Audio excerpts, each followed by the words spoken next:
Meus irmãos, a paz do Senhor, mais uma quinta-feira aqui nos encontramos, nosso programa da Palavra ao Coração. Que bom que você está conosco. Já peço a você que compartilhe esse programa, que mais pessoas estejam aqui com a gente. E hoje temos um assunto interessante para conversar, né, Neis? Parece que tem se esquecido sobre este assunto da graça, né? E há um entendimento aí um pouco diverso, né, pastor? Bem longe do que realmente é, né? E hoje quem está com a gente, Neis? Hoje quem está com a gente é o pastor Eutemar, rapaz. Pastor Eutemar é uma pessoa da mais alta imprescritibilidade, viu? Imprescritibilidade gospel. Gospel. Um negócio impressionante. Você sabe que quando eu fiz seminário, ele foi meu professor, né? Foi mesmo? Seminário de teologia. Então, tá aí. Quando eu acerto é porque eu aprendi com ele, viu? Glória a Deus, viu? É benção demais. É isso aí.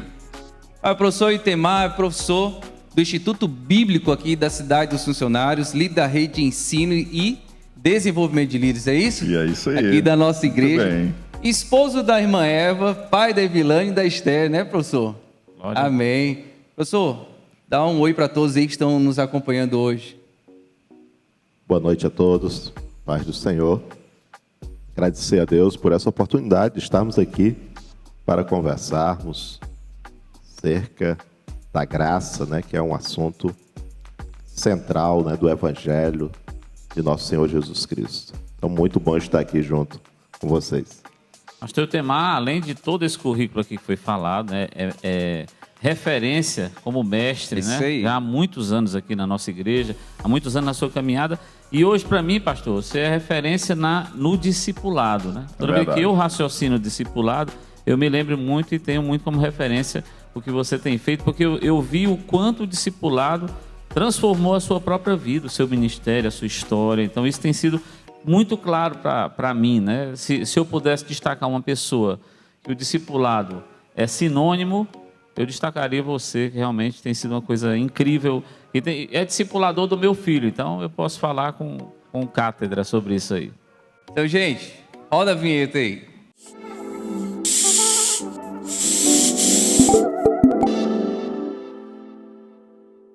Voltamos aqui. O professor Eutemar foi meu professor de grego, viu? Então eu vou falar com ele em grego. Rapaz. Professor, caris kai erento Kyriou Christou. Para mim, tu falou grego, viu aí? Vamos para a primeira pergunta de hoje. A pergunta é: qual é a definição de graça? E graça, geralmente, né, nós definimos como favor imerecido, né? Mas quando nós vamos para a Escritura, nós percebemos que, na verdade, graça tem uma série de aplicações, né? Desde o favor, né, de Deus, como também o favor, o benefício em prol de outras pessoas. Também graça, muitas vezes é apresentado no Novo Testamento como sendo dom de Deus, né? Inclusive, também no fruto do Espírito, na alegria, né, vem da raiz da mesma palavra. Então, na verdade, nós temos uma série de significados, dependendo do uso, principalmente pelo apóstolo Paulo, né, que fala muito sobre graça, né? Como eu disse, às vezes as pessoas resumem muito a questão da graça no que diz respeito à salvação, mas basicamente graça é presente, é dom de Deus, né? Inclusive, e de uma forma mais central no que diz respeito à salvação. É muito comum entre nós aqui, né? A gente que lida já com o Evangelho, com a liderança no Evangelho, a gente percebe que quando, por exemplo, a gente oferece um curso para os irmãos, e esse curso ele não tem custo nenhum, as pessoas tendem a não dar valor porque é de graça. Então eu queria fazer uma parafrase aí com a graça de Deus, no sentido do favor imerecido de Deus, né? A gente pode dizer que muita gente não dá valor a isso porque não tem custo a graça, vai na mesma na mesma pegada de quando a gente oferece alguma coisa, quando a gente dá alguma coisa para as pessoas, elas não percebem o valor disso porque não tem um custo para elas? Não deveria ser, mas a gente percebe isso, né? Principalmente no que diz respeito à salvação, parece que existe esse mesmo tipo de atitude, né? A mesma forma de que as pessoas às vezes não valorizam pelo fato de ter sido gratuito, muitas vezes também as pessoas, digamos, negligenciam, né, a graça de Deus, porque nós temos dificuldade de lidar de uma forma correta com aquilo que nos é oferecido sem que para nós tenha custo, né? Isso, com relação à salvação, isso é muito claro, né? Não há nenhum mérito no homem. E aí a gente percebe as pessoas fazendo um esforço, fazendo sacrifícios para agradar a Deus, para que possa ter a salvação, né? Quando, na verdade, todo o mérito é do Senhor Jesus e todo o sacrifício já foi realizado pelo Senhor Jesus. Mas nós nos deparamos com muita gente querendo fazer alguma coisa para que a sua salvação seja valorizada. Ou então as pessoas negligenciam porque passa-se essa mensagem de que salvação é de graça no que diz respeito àquele que é beneficiado. Na verdade, a salvação não é de graça, foi pago um alto preço. Agora, quem está sendo beneficiado recebe de graça, né? Houve o custo e o custo foi bem alto, né? Isso mesmo. Glória a Deus. É isso aí. Eu li uma frase hoje, estava lendo um livro, aí ele escreveu uma coisa que eu achei bem interessante, professor e pastor Inês. Ele diz assim: o amor não pergunta até onde eu posso ir com a minha luxúria antes de perder a tua presença, usando a questão da graça. Em vez disso, o amor quer saber até onde a graça de Deus me dará poder para caminhar distante da luxúria. Então, as pessoas elas têm um erro nesse entendimento sobre a graça. E elas querem utilizar a graça de Deus como, entre aspas, uma permissão para ir, vou ver aqui até onde eu posso ir. Mas, na verdade, o bom entendimento sobre a graça e sobre o amor de Deus, muito pelo contrário, ela deve me distanciar desse andar em caminho de risco acerca do que eu posso, do que eu não posso fazer, né, pastor? Então, a graça não é uma permissão para poder viver como eu quero, né? Não, inclusive, isso tem sido muito comum. Pessoas que têm vindo ao Evangelho, não posso nem dizer que já se converteram, porque isso efetivamente não aconteceu, e elas estão dentro da igreja, vivendo sob a graça, entre aspas, porque elas dizem assim: Deus conhece o meu coração e Deus é amor também. Então ele sabe, no final, eu posso pecar, não tem problema, porque a graça vai cobrir tudo isso, né? Então nós estamos vivendo um tempo difícil em relação à graça, porque a graça foi banalizada na boca de muitos dos que pregam a palavra, né? Tem alguma consideração sobre isso, pastor? Quando nós abordamos nesse sentido, isso faz muito me lembrar o Sermão do Monte, né? Quando Jesus disse: ouviste o que foi dito, eu porém vos digo. Ou seja, não é isso que está nas Sagradas Escrituras com relação à graça, mas essa compreensão de algumas pessoas me parece que tem muito a ver com a forma como a graça de Deus foi compreendido por algumas pessoas, principalmente de liderança, e de como isso foi transmitido para as pessoas. E aí isso tem um resultado dessa transmissão equivocada do que é graça, com, obviamente, a natureza humana decaída, né?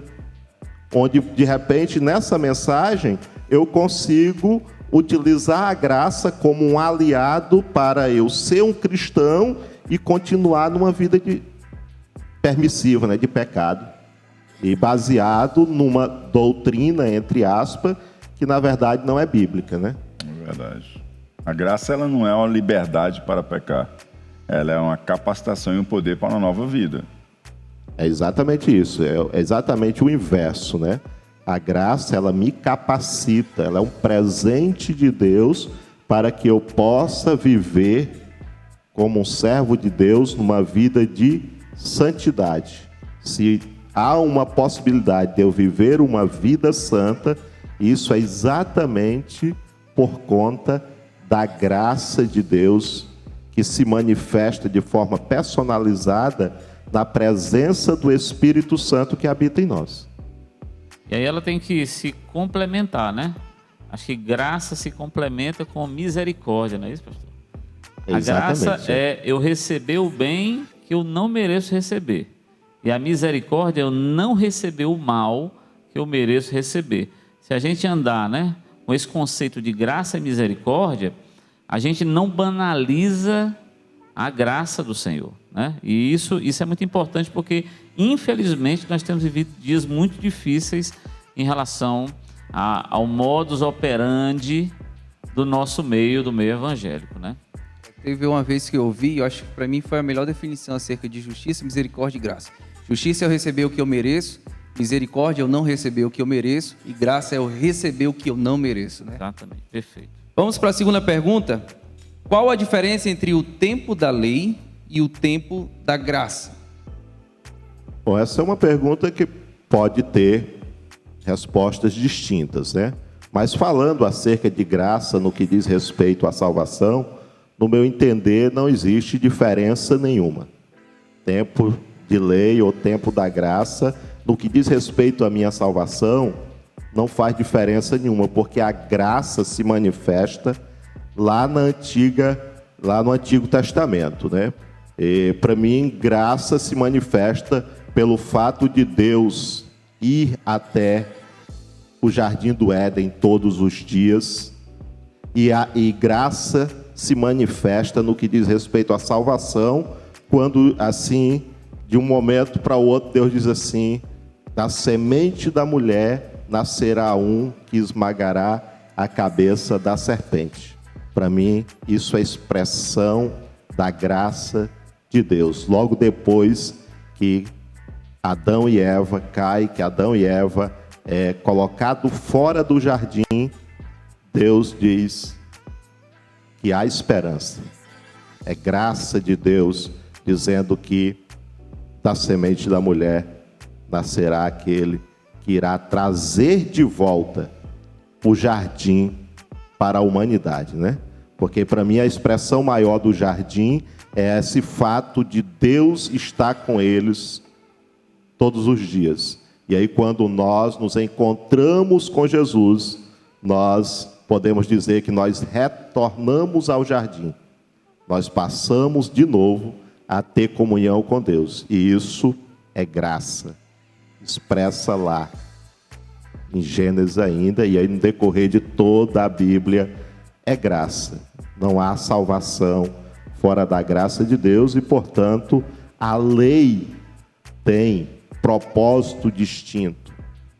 A lei nunca teve o propósito de salvar. Então, salvação sempre foi pela graça e a lei sempre cumpriu com o seu papel. Como disse o próprio Paulo, a lei é boa, né? Às vezes as pessoas fazem muito, expressa, né, de uma forma muito empolgante sobre maravilhosa graça. Mas, na verdade, a graça é maravilhosa porque é graça de Deus. E a lei é boa porque é lei de Deus. Então, na verdade, para mim não há diferença entre tempo da lei e tempo da graça.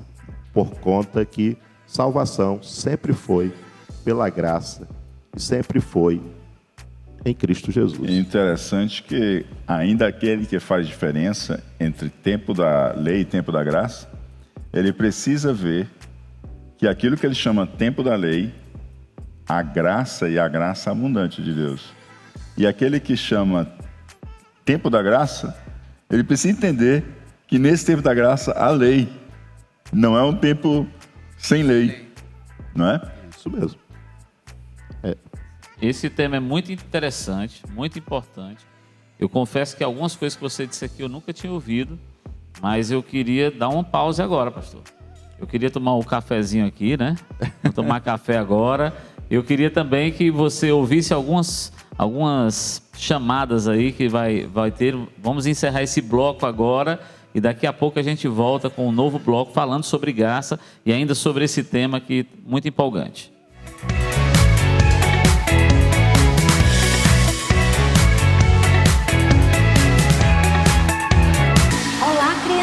Tudo bem? Eu sou Andréia, faço parte do Ministério de Criança da AD Cidade. E nós temos histórias bíblicas todas as quartas e sábados para vocês.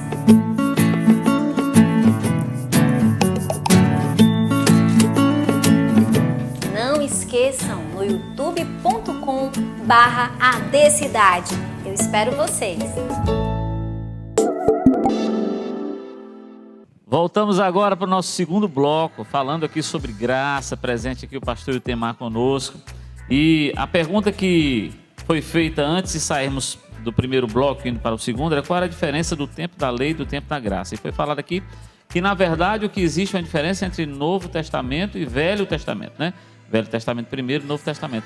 Mas no Velho Testamento, na época da lei, havia graça e na época o tempo da lei e o tempo da graça é aquela visão também dispensacionalista, né? É isso mesmo, tem muito mais essa visão dispensacionalista, né?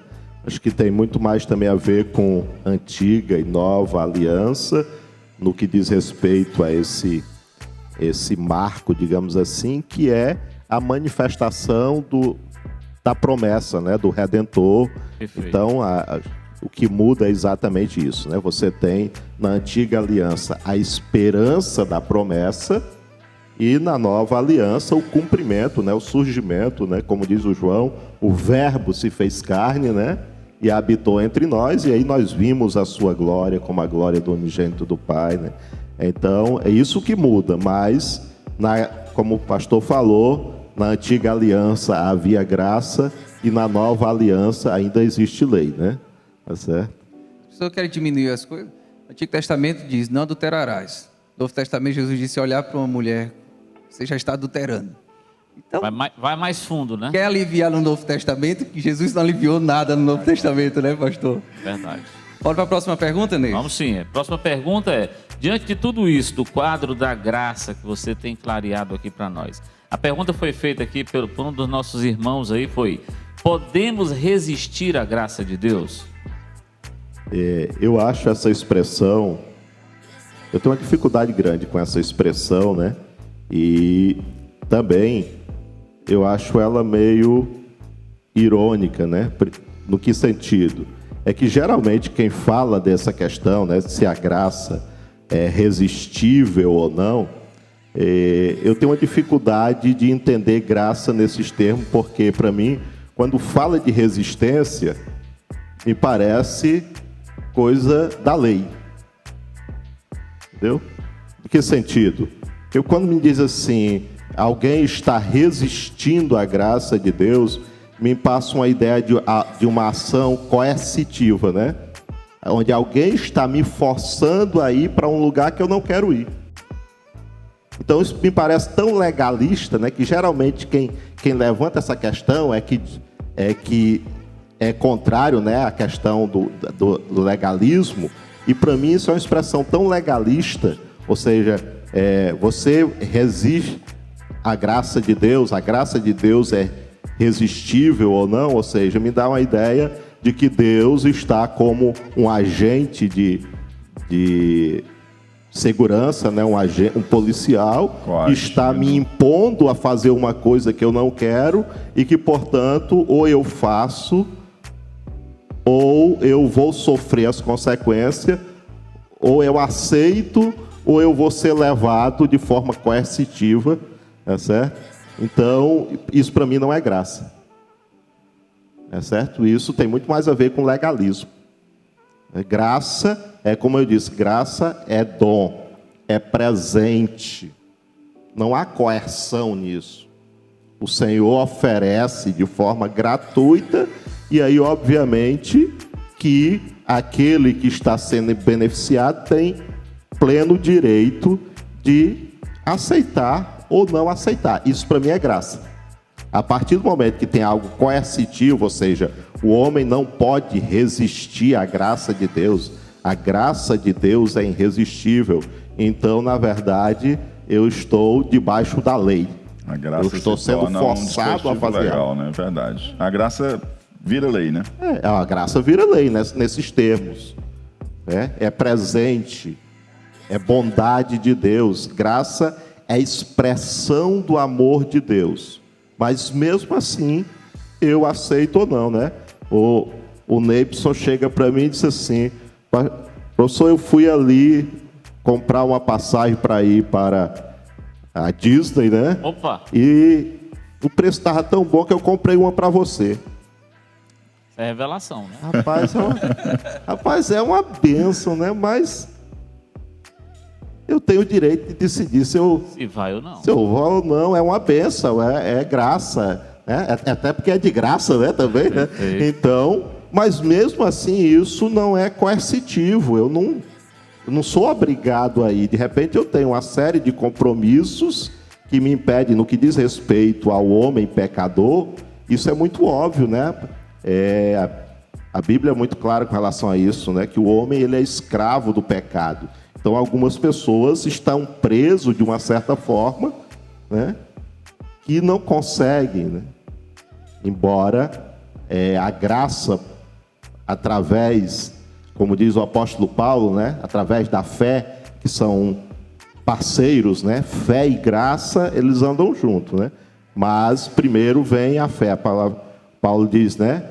Que a fé vem pelo ouvir e o ouvir a palavra de Deus. Então, quando eu creio na palavra, eu posso, então, receber a graça de Deus e aí sim, receber de forma gratuita. Perfeito. A salvação em Cristo Jesus. A lei você transgride, você resiste, você viola, mas a graça você recebe ou não recebe.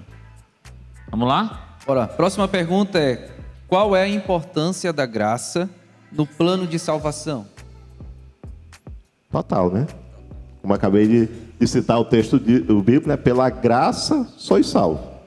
Então, se não fosse a graça de Deus, não haveria salvação, né?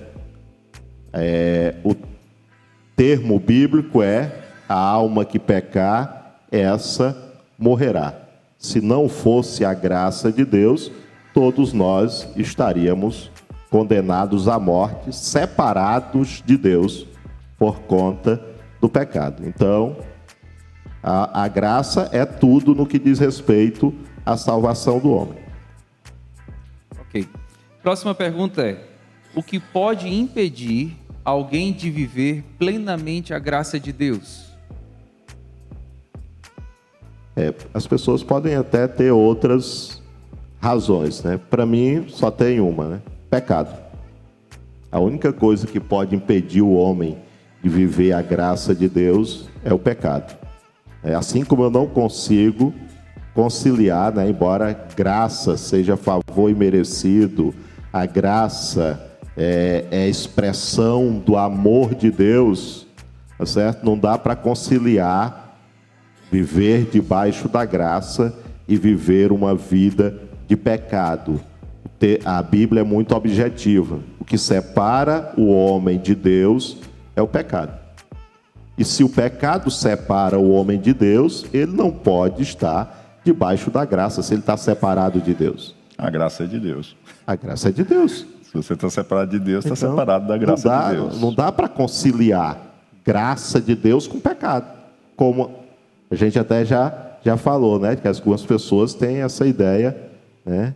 De que a graça, ela é tolerante com relação ao pecado, né? E não é. Isso é importante lembrar, né? Como diz Dietrich Bonhoeffer, né?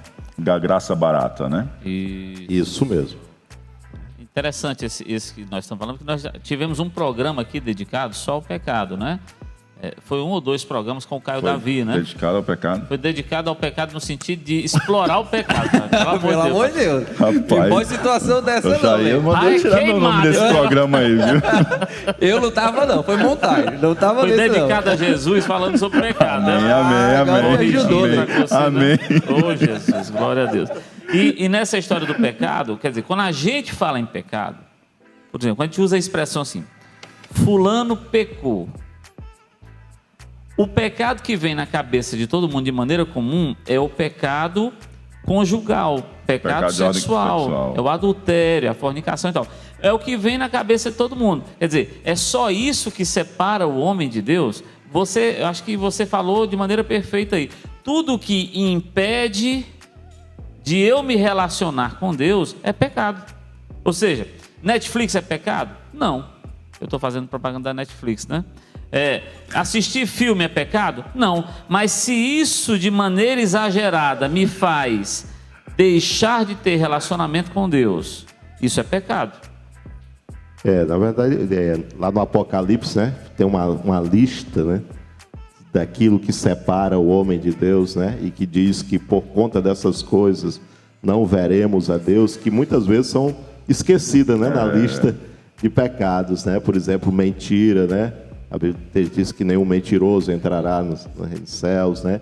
E uma série de outros pecados, inclusive o pastor falou essa noite, né, no culto, falar mal da vida alheia, né? Tá certo? Depreciar a vida das pessoas, tudo isso é pecado. E a gente esquece de tudo isso e, como você disse, se concentra muito ou nos pecados relacionados à sexualidade ou no pecado geralmente relacionado à questão da honestidade, né? O roubo, o crime e tal, o homicídio. Aí se concentra nisso e se esquece de uma série de outras coisas que, na verdade, são pecados, segundo a Bíblia, e que, consequentemente, nos separa de Deus e, portanto, tira a oportunidade da salvação, porque a graça não se manifesta nessa condição, né? Que a graça não apenas ela se manifesta no que diz respeito a salvar o homem, mas a graça continua se manifestando na vida de um cristão, de um homem salvo, né? Como eu disse, a graça é que nos mantém num processo de santificação, certo? Às vezes a gente se concentra muito, a graça nos traz a salvação, mas a graça continua acompanhando aquele que já é salvo durante toda a caminhada até chegarmos à glória celestial. A graça não nos salva simplesmente dos nossos pecados até o nosso encontro com Cristo. Ela nos salva da nossa inclinação da carne, né? Nos dirigindo a uma vida santa. E continua, né? Isso. E aí, pegando os exemplos aí do Neibson, né? Por exemplo, pecado assistir o filme? Não. Dependendo do filme, sim, né? Tem isso também. Por quê? Porque ele vai terminar influenciando de forma negativa, de forma a despertar de volta a carnalidade naquele que já foi santificado, né? E aí, portanto, torna-se pecado, né? É preciso também, exatamente com o auxílio da graça de Deus, a gente ter o filtro, né, do que é interessante ser assistido ou participar e o que não é condizente. Aquilo que o apóstolo Paulo diz: todas as coisas me são lícitas, mas nem tudo convém. Perfeito. E o filme não precisa ser pornô, né, pastor? Porque também tem essa coisa. Não, filme só é pecado se for pornô. Não. Outro dia eu estava assistindo um filme com a Rochelle e o filme mostrava um homem muito ruim e a esposa dele uma sofredora muito grande, né? E aí daqui a pouco encostou nesse casal um outro homem que foi ajudar aquela mulher que era uma sofredora, com muitos filhos, e o marido dela era muito ruim. Daqui a pouco, nós que estávamos assistindo esse filme, começamos a desejar que aquela mulher traísse o esposo dela com aquele homem por causa da maldade do esposo. E daqui a pouco eu tive que parar e dizer assim: Rochelle, peraí, nós estamos começando a torcer pelo adultério. Isso é novela mexicana, né? Ué, Negócio desse? Isso é o cão purinho na terra. A gente começa a torcer pelo errado, a gente começa a torcer para a pessoa matar a outra porque a outra é ruim, e trucidar, e se vingar. Isso tudo é pecado. Não precisa ser o pecado sexual. Vai tudo corrompendo a gente. Perfeito. Né? Aí, professor, então, pra gente, nós que vivemos na graça, o pecado ele é um acidente, né? não é uma intenção e uma motivação do nosso coração, não é um desejo do nosso coração, não, hoje eu amanheci para pecar. Não, é um acidente nosso, né? A gente cometeu, mas sem aquela motivação de querer fazer, né? É isso mesmo, filho. E aí tem um texto que eu sempre utilizo, né, para compreender isso, que é o texto lá da carta de João, né, que ele diz: filhinho, não pequeis. Se, porém, né? E aí eu gosto de enfatizar porque eu entendo que era nesses termos que o João falava. Não é um se distante. É um se que leva em consideração a fragilidade humana. Não é um se que permite você pecar. É um se que compreende a fragilidade humana, a falta de vigilância, às vezes. É isso que a gente estava falando, de repente a gente começa a ser enredado por alguma coisa e começa a tomar partido de algo que não é correto, que é oposto ao que Jesus ensinou, mas a gente já foi enredado ali pela história, pela situação, e de repente começa a produzir em nós sentimentos que não é condizente, mas que a cena nos levou e a gente nem se dá conta. E quando menos a gente faz como o Neibson falou, se dá conta, meu Deus, estou torcendo por um adultério, estou torcendo para um ato de violência. Então é nesse sentido que eu compreendo quando o João diz, se, porém, e estando alinhado, né? Estando alinhado com toda a carta, né? Isso. Não vive pecando, né? Aquele que nasce de novo não vive pecando. Então esse si, que muitas vezes é tomado como assim, não, aqui é um salvo-conduto para mim. Não é isso mesmo que ele está falando. Então é muito bem lembrado, professor. A única coisa que ele está colocando é que também é importante ressaltar que às vezes acontece, a gente está na caminhada na igreja e a gente encontra às vezes situação de que alguém que estava na caminhada e de repente pecou, e aí ele já se afastou da igreja, e aí ele já, de repente, a gente não percebeu a ausência dele, e quando a gente soube, ele já tinha enveredado por uma volta ao pecado, e quando a gente vai procurar saber, diz, não, é porque aconteceu isso, e aí eu sei que eu não podia mais estar na igreja, quando na verdade é exatamente isso que o João está dizendo. Se você cometeu um pecado e você sentiu o peso da repreensão, não se afaste, se aproxime. Você tem um advogado, disse João. Glória a Deus. Recorra a ele. Porque às vezes acontece isso, as pessoas se afastam. Que é a graça, né? Mais uma vez operando. Aí é a graça mais uma vez operando. Mas também tem aqueles que já contam com um advogado, né? Já dizem assim, não, eu posso pecar porque a Bíblia diz que eu tenho um advogado. Aí não é graça, é desgraça, Perfeitamente, pastor. Gostei dessa. Melhor resposta. Já é uma desgraça uma situação dessa, né? Então, pastor, como corresponder à graça de Deus? Como corresponder à graça de Deus? Eu acho que a correspondência com relação à graça de Deus tem uma atitude muito óbvia, chama-se obediência. Certo? Graça se manifesta trazendo salvação a todos os homens. Permanência nessa vida de santidade e de permanência na graça de Deus chama-se viver em obediência. Isso Jesus foi muito claro, né? Nisso conhecereis os seus meus discípulos, né? Se obedecerdes os meus mandamentos, né? Então é evidência clara de que andamos na graça e que correspondemos a essa graça, esse favor imerecido, esse presente, esse dom, é a nossa correspondência em uma atitude de total obediência. Glória a Deus. Eu acho maravilha porque isso mostra os dois aspectos dessa relação de amor, né? Eu vejo graça como um desenvolver e uma manifestação do amor de Deus. E a obediência é uma manifestação do nosso amor por Ele. Então você fecha aí o ciclo do relacionamento em amor. É isso mesmo, é isso mesmo. Graça, ela é fruto do amor de Deus, né?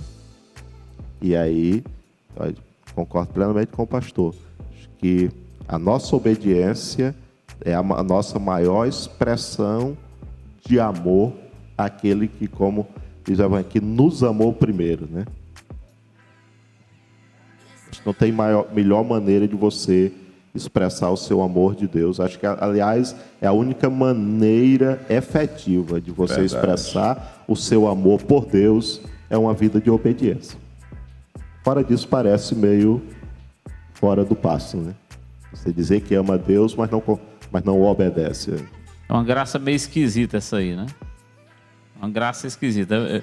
Eu estou achando muito esquisita algumas coisas em relação a isso aí. Essa graça esquisita que as pessoas têm pregado, né? Eu tenho visto, pastor, que tem leite desnatado. Como é que um leite não tem nata, né? Desnatado. Café descafeinado, pastor.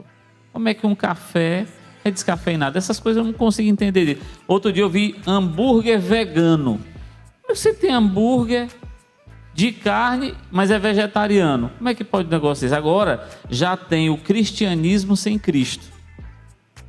É só o que faltava ser inventado. Ou seja, estão pregando muita coisa que Cristo não é o centro. A graça, como Cristo a trouxe, não é o nosso centro, né? Eu acho que hoje, né, para mim e para você que está em casa, muita coisa ficou clara a respeito da graça, né? Essa banalização da graça que estão fazendo, quando na verdade é uma graça maravilhosa porque ela é de Deus e ela nos foi oferecida, e eu, glória a Deus, recebi essa graça e devolvo a Ele em obediência, como o pastor falou, né? Glória a Deus por isso. Isso aí é um assunto que aparentemente fazem uma dificuldade tão grande, mas aprendemos hoje de uma forma tão simples, né? Glória a Deus. Tão simples Maravilha. e tão amável, Claro, né? objetivo. Claro, objetivo, e você entender essa graça, pelo menos no meu coração, desperta cada vez mais o amor pelo Senhor, né? E entender tudo isso, né? Professor, muito obrigado por ter o senhor aqui com a gente. E nós já encerramos acabou? hoje, rapaz, encerramos foi rápido o nosso demais. programa da Palavra ao Coração de hoje. E, professor, suas considerações finais aí a todos que participaram conosco do programa de hoje. Eu quero agradecer a todos vocês, né, pela cooperação, da gente poder estar aqui conversando, realmente, como você disse, um tema que é tão importante, né, no que diz respeito ao Evangelho e à pessoa de Cristo Jesus, né?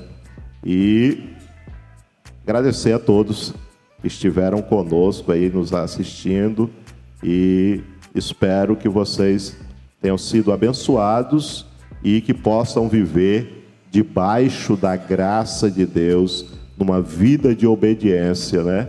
Expressando toda a sua gratidão ao Senhor, né? Que deu a sua vida para que nós pudéssemos ter vida. E tudo isso por graça. Deus abençoe a todos. Glória a Deus. Deus abençoe, que a graça de Deus possa estar presente na sua vida, operando na sua vida, capacitando você a viver uma vida santa diante da presença dEle. A graça, ela foi possível para a sua salvação por causa da cruz de nosso Senhor e Salvador Jesus Cristo. Então foi pago um alto preço para a sua salvação e para que você receba um poder para viver uma vida em crescente santidade. Que Deus possa abençoar você e a graça possa ser valorizada por você, apreciada, e que você responda, como foi dito aqui, essa graça, manifestando o teu amor em obediência ao Senhor Jesus. Glória a Deus. Esse tempo foi um tempo muito bom. Eu creio, pastor Itemar, que hoje foi o primeiro dia que você participou aqui do programa da Palavra ao Coração, mas não foi o último. Não. Eu já estou querendo aqui, já que a gente cabe um outro assunto, esperando que você aí de casa coloque a sua sugestão, coloque as suas perguntas, para que a gente possa formular os próximos programas que virão. E aí eu tenho certeza, pastor Itemar é mestre em toda a Bíblia, mas tem muita autoridade com o Novo Testamento.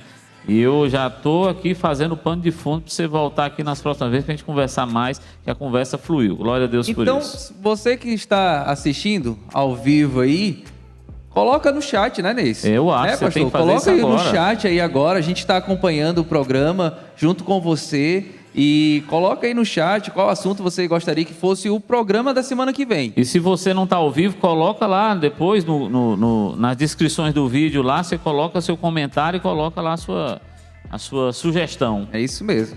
Então, até a próxima semana. Tchau, tchau. Deus abençoe você. Até a próxima semana. Paz, meus irmãos.